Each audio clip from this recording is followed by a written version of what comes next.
70 થી 80ના દાયકામાં બંદરગાહો એટલે કે પોર્ટ પર સોના ચાંદી બાદ તબક્કાવાર ઇલેક્ટ્રોનિક્સ ઉપકરણોની ડ્યુટી ચોરી પ્રવૃત્તિ પૂરજોશમાં થતી હતી, પરંતુ હવે વૈશ્વિક બજારની તુલનાએ ભારતીય બજારોમાં તેના ભાવ સમયાંતરે થતા દાણચોર, સોપારી, કાળા મરી તથા અન્ય વસ્તુઓની તસ્કરી અર્થે સક્રિય થયાનું ફલિત થતું હોવાની સાથે જ દાણચોરી માટે ખુલ્લી બારી સમાન બન્યું હોવાની સ્પષ્ટપણે અત્યારે જોઈ શકાય છે। કાસેજમાં બંદોબસ્ત વચ્ચે અવારનવાર દાણચોરી થતા હોવાની માહિતી પ્રકાશમાં આવી રહી છે। ડીઆરઆઈએ સીએચએની દિશામાં વધુ તપાસ પણ હાથ ધરી છે તેવું સૂત્રો દ્વારા અત્યારે માહિતી પણ મળવા પામી છે। કસ્ટમ બ્રોકરનું લાયસન્સ પણ આ સમગ્ર ઘટનાની અંદર રદ થઈ શકે તેવી સંભાવના છે, ત્યારે શિપિંગ એજન્ટની સમગ્ર મામલે વધારે પૂછપરછ પણ થઈ શકે છે। આ પ્રકારની પણ જાણકારી મળી રહી છે, જેમાં મુન્દ્રા સ્થિત OWS વેરહાઉસમાં સૂત્રો દ્વારા જાણકારી મળી રહી છે કે તપાસ પણ કરવામાં આવી રહી છે। દિલ્હી પેઢીના જે માલિક છે ગૌરહેરી અને રાજવંશી ચૌહાણ, એ બંને પેઢી છે તેનો અહીં સમાવેશ ક્યાંક થતો હોય તે પ્રકારની અણસાર પણ આવી રહી છે। ત્યારે શું વર્સુર ઇમ્પેક્ટ માત્ર પેપર પર ની જ છે કે પછી અસ્તિત્વમાં પણ છે, પણ તે એક મોટો સવાલ અહીં ઊભો થઈ રહ્યો છે। શિપિંગ એજન્ટની સમગ્ર મામલે વધુ પૂછપરછ પણ થઈ શકે છે।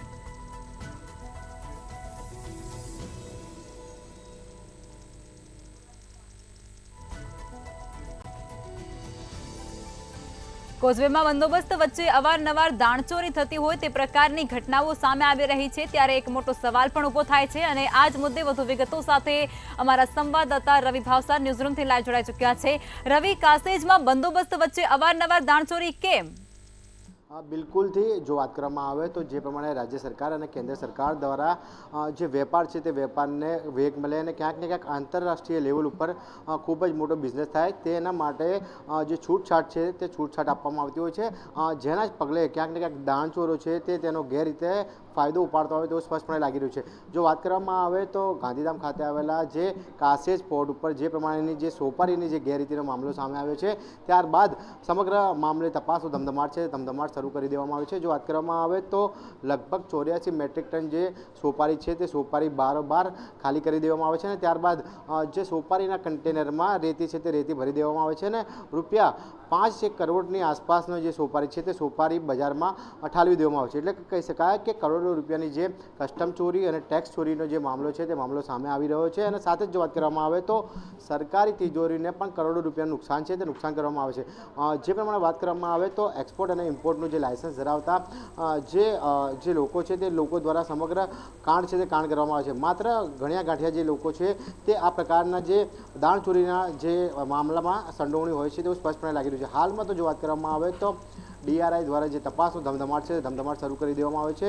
અલગ અલગ લોકોની પૂછપરછ છે તે પૂછપરછ કરવામાં આવી છે। સાથે જ જે લોકોના લાયસન્સમાં જે સોપારી મંગાવવામાં આવી હતી તેને લઈને પણ તપાસનો ધમધમાટ છે તે ધમધમાટ શરૂ કરી દેવામાં આવ્યો છે, પરંતુ છેલ્લા ઘણા સમયથી કરોડો રૂપિયાની જે દાણચોરી છે દાણચોરીનો મામલો છે તે મામલો સામે આવ્યો હતો। સાથે જ જો વાત કરવામાં આવે તો સોપારી દાણચોરીને લઈને ખૂબ જ મોટું રેકેટ ચાલતું હોય તેવું સ્પષ્ટપણે લાગી રહ્યું છે।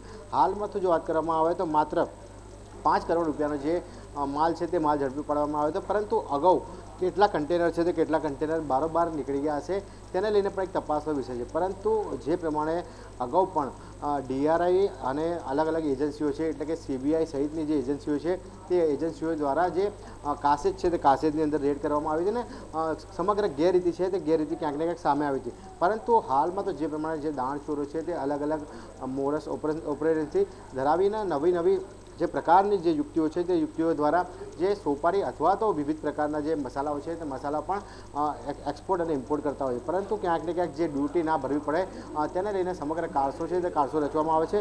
ઘણા લાયસન્સ ધારકોના જે લાયસન્સ છે તે ડીઆરઆઈ દ્વારા અગાઉ પણ કેન્સલ છે તે કેન્સલ કરવામાં આવ્યા છે, પરંતુ હાલમાં તો જે તપાસનો ધમધમાટ છે તે તપાસનો ધમધમાટ શરૂ કરી દેવામાં આવ્યો છે। રવિ, આ સમગ્ર મુદ્દે કસ્ટમ બ્રોકરનું લાયસન્સ પણ રદ થઈ શકે છે, શું કહેશો?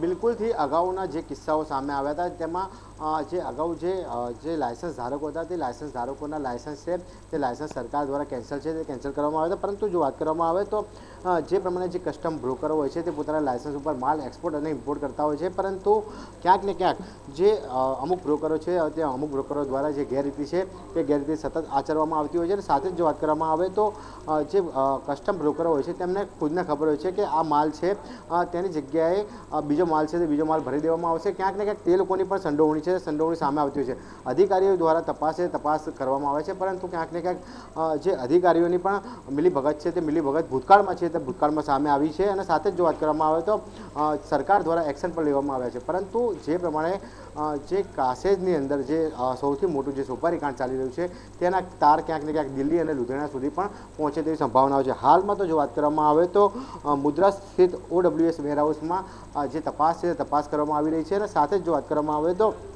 તપાસના અંતે માલુમ પડશે કે તે વેરહાઉસમાં જે સોપારી છે તે સોપારીની પલટી મારવામાં આવી હતી કે નહીં, અને તે જ વેરહાઉસમાં કોઈ પણ પ્રકારના કાંડ ચલાવવામાં આવે છે કે નહીં, તેને લઈને પણ હાલમાં DRI છે તે DRI દ્વારા તપાસ કરવામાં આવી રહી છે. રવિ, વર્સોર ઇમ્પેક્ટ માત્ર પેપર પરની જ છે કે પછી તેનું કોઈ અસ્તિત્વ પણ છે? એ પણ એક મોટો સવાલ છે ને અહીંયા. બિલકુલથી જે પ્રમાણે અલગ અલગ જે વેરહાઉસ છે તે વેરહાઉસની અંદર હાલ તો DRI દ્વારા જે તપાસ છે તપાસનો ધમધમાટ શરૂ કરી દેવામાં આવે છે. સાથે જ જો વાત કરવામાં આવે તો બે નામ છે તે દિલ્હીના બે નામ સામે આવી રહ્યા છે કે દિલ્હી સ્થિત જે પેઢીના માલિક છે તે ગૌરી હેરી અને રાજવંશી ચૌહાણ છે. તે બેના નામ હાલમાં તો પ્રાથમિક તપાસમાં DRI દ્વારા જે સામે આવ્યા છે, પરંતુ તે લોકોને લઈને પણ તપાસનો ધમધમાટ છે તે તપાસનો ધમધમાટ શરૂ કરવામાં આવશે. કેમ કે અગાઉ પણ તેમના નામ છે તે તેમના નામ ક્યાંક ને ક્યાંક જે દાણચોરી છે દાણચોરીની અંદર સંડોવાયેલા હોય તેવું સ્પષ્ટપણે સામે આવ્યું છે. હાલમાં તો DRI છે તે DRI તપાસનો ધમધમાટ શરૂ કરી દીધો છે. સાથે જ દિલ્હી સ્થિત જે ઓફિસ છે તે ઓફિસ આગળ પણ ક્યાંક ને ક્યાંક DRI છે તે તપાસ કરશે. સાથે જ બીજા અધિકારીઓ પણ છે તે અલગ અલગ જગ્યાએ તપાસ કરી રહ્યા છે કે સમગ્ર સોપારી કાંડ મામલે કેટલા અધિકારીઓ અથવા તો કેટલા જે કસ્ટમ બ્રોકરો છે તે લોકોની સંડોવણી છે તે સામે આવે તેવી સંભાવનાઓ છે. જી રવિ, આ જે મુદ્દો આખો છે તેની અંદર ખાણ ખનિજ વિભાગ અને GST વિભાગ છે તેને કરોડો નહીં પણ અબજો રૂપિયાનું નુકસાન આવી શકે છે, અને છતાં પણ આ ખાડાકાંડ શું કામ?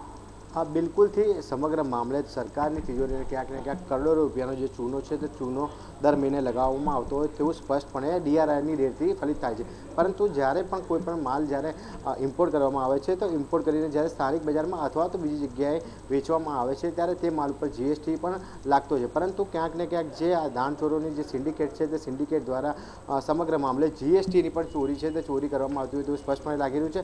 સાથે જ જે સોપારી બદલીને જે રેતી ભરી દેવામાં આવી છે જે કન્ટેનરમાં, તેને લઈને પણ ક્યાંક ને ક્યાંક સવાલો છે તે સવાલો ઊભા થઈ રહ્યા છે. કેમ કે જે રેતી છે તે લગભગ 84 મેટ્રિક ટનની આસપાસ હોવી જોઈએ, અને 84 મેટ્રિક ટન જ્યારે રેતી લાવવામાં આવે છે તો ખાણ ખનિજ વિભાગને પણ જાણ કરવામાં આવે છે કે નહીં આવતી, અને જે રેતી લાવે છે તે રેતી ઉપર રોયલ્ટી છે તે રોયલ્ટી ચૂકવવામાં આવી છે કે નહીં તે પણ એક તપાસનો વિષય છે. એટલે કહી શકાય કે હાલમાં તો સરકારના 3 જેટલા જે ખાતાઓ છે તે 3 જેટલા જે ખાતાઓ ક્યાંક ને ક્યાંક જે તપાસમાં રડારમાં આવે તેવું સ્પષ્ટપણે લાગી રહ્યું છે. કસ્ટમ વિભાગ છે, જે ખાણ ખનિજ વિભાગ છે અને GST વિભાગ છે, તે ત્રણેયની અંદર જે ચોરી છે તે ચોરી કરવામાં આવે છે. અને ક્યાંક ને ક્યાંક ત્રણ જે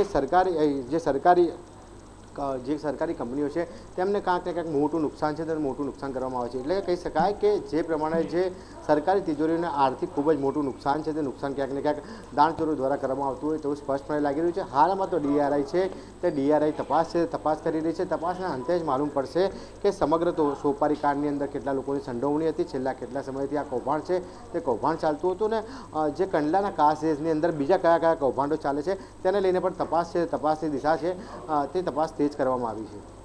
રવિ, જો વાત કરવામાં આવે તો આ સોપારી આયાત કરવામાં સૌરાષ્ટ્ર, અમદાવાદ અને દિલ્હી સહિતનું કનેક્શન હોવાની પણ ચર્ચાએ જોર પકડ્યું છે, અને સૂત્રો દ્વારા જે માહિતી મળી રહી છે તેની અંદર પણ તેનો ઉલ્લેખ છે. બિલકુલથી જ્યારે જે સોપારી છે તે સોપારી ઇમ્પોર્ટ કરવામાં આવે છે તેની ઉપર લગભગ જો વાત કરવામાં આવે તો સરકારી કાયદા મુજબ 100% જેટલી જે કસ્ટમની ડ્યુટી છે તે ડ્યુટી ભરવાની હોય છે. પરંતુ ક્યાંક ને ક્યાંક દાણચોરો દ્વારા જે સોપારી છે તે સોપારી બારોબાર છે તે બારોબાર વેચી દેવામાં આવે છે. સોપારી જે મુખ્ય આયાતકાર છે, એટલે કે કહી શકાય કે ગુજરાત, બોમ્બે અને દિલ્હી અને લુધિયાણા સહિતના જે રાજ્યો છે તે રાજ્યોની અંદર સોપારીની ખૂબ જ મોટી ખપત છે તે ખપત રહેતી હોય છે. પરંતુ હાલમાં જે પ્રમાણે જે સોપારી બહાર નીકળી છે તે લગભગ જો વાત કરવામાં આવે તો ગુજરાતમાં સુરત, અમદાવાદ, બરોડા સહિતના જે અલગ અલગ જે શહેરો છે તે શહેરોમાં ગઈ હોય તેવું પ્રાથમિક કારણ સામે આવ્યું છે. પરંતુ સૌરાષ્ટ્રમાં પણ જે સોપારી છે તે સોપારીની મોટી ખપત છે તે, એટલે કહી શકાય કે સૌરાષ્ટ્રના રાજકોટમાં પણ જે સોપારી છે તે સોપારી મોકલવામાં આવી હોય તેવું સ્પષ્ટપણે લાગી રહ્યું છે. હાલમાં તો જે DRI છે, DRIની અધિકારીઓ છે તે તપાસ કરી રહ્યા છે કે સોપારી છે તે સોપારી પલટી કોને મારી અને સોપારીનો માલ છે તે કયા બજારમાં ક્યાં વેચવામાં આવે છે અને કોની સાથે તે લોકોની સંડોવણી છે. જી રવિ, કાસેજમાં બંદોબસ્ત એટલે કે ચુસ્ત બંદોબસ્ત હોવાના દાવા કરાય છે, સઘન ચેકિંગના દાવા કરવામાં આવે છે અને છતાં પણ અવારનવાર આ દાણચોરીની ઘટનાઓ કેમ બને છે અને ત્યારે એમના દ્વારા જે દાવા કરવામાં આવે છે એ અહીં પોકળ સાબિત થાય છે અને એમની કામગીરી પર અનેક સવાલો ઊભા થાય છે? બિલકુલથી કાસેજની અંદર ખૂબ જ મોટી સુરક્ષા વ્યવસ્થા છે. તે સુરક્ષા વ્યવસ્થા ગોઠવવામાં આવતી હોય છે. સાથે જ DRI, લોકલ કસ્ટમ્સ અને સ્થાનિક પોલીસ અને ઇન્ટેલિજન્સ એજન્સીઓ છે, તે ઇન્ટેલિજન્સ એજન્સીઓ જે કન્ટેનરો આવતા હોય છે તેની ઉપર નજર છે તે નજર રાખતી હોય છે. અને સાથે જ જો વાત કરવામાં આવે તો કોઈ પણ કન્ટેનર જ્યારે કાસેજ ઉપર ઉતરે છે અથવા તો કાસેજની બહાર નીકળે છે ત્યારે તે કન્ટેનર છે તે કન્ટેનરને સ્કેન કરવામાં આવે છે. પરંતુ ક્યાંક ને ક્યાંક અધિકારીઓની મિલીભગત અથવા તો અધિકારીઓની બેદરકારીના કારણે સમગ્ર કાંડ થતો હોય તેવું સ્પષ્ટપણે લાગી રહ્યું છે. કરોડો રૂપિયાની સોપારી જ્યારે બહાર નીકળી જાય છે ત્યારે કોઈ પણ અધિકારીને માલુમ રહેતું નથી કે તે સોપારી ક્યાં ગઈ ને તેની જગ્યાએ જે માટી ભરેલી જે થેલીઓ છે તે થેલીઓ અંદર મૂકી દેવામાં આવે છે. એટલે કહી શકાય કે ખૂબ જ મોટી લાપરવાહી કહી શકાય અથવા તો ખૂબ જ મોટી દાણચોરી કહી શકાય કે આ સમગ્ર જે કૌભાંડ છે તે કૌભાંડ સામે આવ્યું છે. જી રવિ, તમામ જાણકારી આપી તે બદલ આપનો ખૂબ ખૂબ આભાર.